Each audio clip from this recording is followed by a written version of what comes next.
There were once three brothers who were traveling along a lonely, winding road at twilight. In time, the brothers reached a river too treacherous to pass. But being learned in the magical arts, the three brothers simply waved their wands and made a bridge. Before they could cross, however, they found their path blocked by a hooded figure. It was Death, and he felt cheated. Cheated because travelers would normally drown in the river, but Death was cunning. He pretended to congratulate the three brothers on their magic and said that each had earned a prize for having been clever enough to evade him. The oldest asked for a wand more powerful than any in existence, so Death fashioned him one from an elder tree that stood nearby. The second brother decided he wanted to humiliate Death even further and asked for the power to recall loved ones from the grave.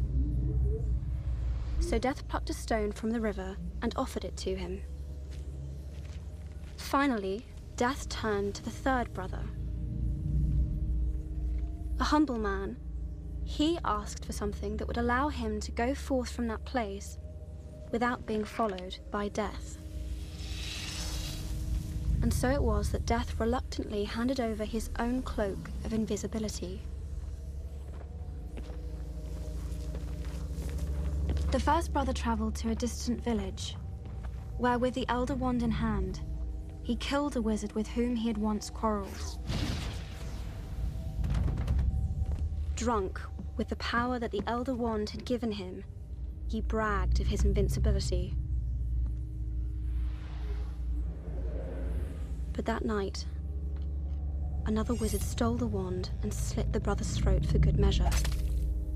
And so Death took the first brother for his own. The second brother journeyed to his home, where he took the stone and turned it thrice in hand. To his delight, the girl he had once hoped to marry before her untimely death appeared before him. Yet soon she turned sad and cold, for she did not belong in the mortal world. Driven mad with hopeless longing, the second brother killed himself so as to join her. And so Death took the second brother. As for the third brother, Death searched for many years but was never able to find him. Only when he attained a great age did the youngest brother shed the cloak of invisibility and give it to his son. He then greeted Death as an old friend and went with him gladly, departing this life as equals.